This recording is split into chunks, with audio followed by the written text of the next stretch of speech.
موجودہ دور میں لوگ ان برائیوں سے واقف نہ ہونے کی وجہ سے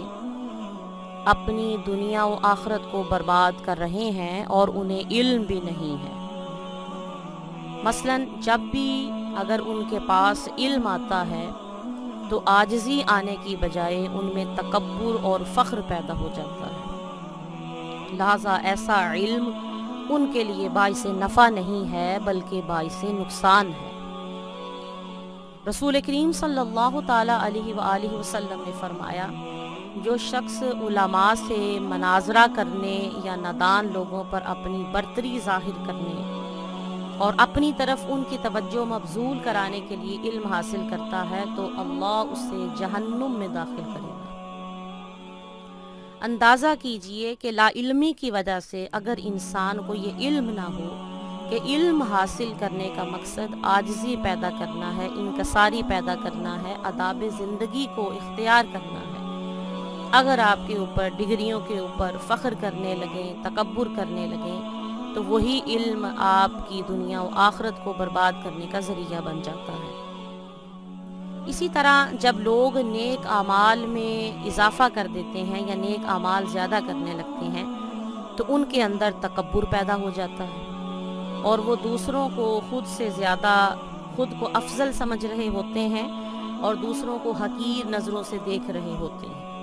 ایسا عمل بھی اللہ تبارک و تعالیٰ کی بارگاہ میں پسندیدہ نہیں ہے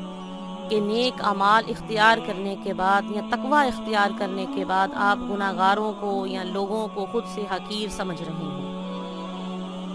اسی طرح فی زمانہ اگر عمر طویل نصیب ہو جائے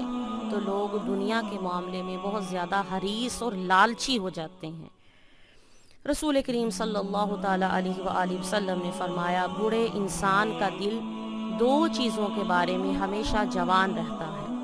دنیا کی محبت اور زندگی کی لمبی امید۔ اس حدیث مبارکہ سے بخوبی یہ سمجھا جا سکتا ہے کہ ایسا نہیں ہونا چاہیے کہ اگر عمر طویل ہو جائے تو آپ دنیا کے معاملے میں زیادہ حریص ہو جائیں، زیادہ لالچی ہو جائیں، بلکہ مومن کو ہمہ وقت آخرت کے معاملے میں، نیکیوں کے معاملے میں، اللہ کی رضا کے معاملے میں حریص ہونا چاہیے۔ اسی طرح اگر کسی کا مال بڑھ جاتا ہے تو وہ بخیل ہو جاتا ہے، تو مال بڑھنے کے بعد اگر آپ بخیل ہو گئے ہیں تو وہ مال آپ کے لیے فتنہ بن گیا ہے۔ رسول کریم صلی اللہ تعالیٰ علیہ وآلہ وسلم نے فرمایا، مومن سیدھا سادہ اور سخی ہوتا ہے جبکہ گناہگار دھوکے باز اور بخیل ہوتا ہے۔ اسی طرح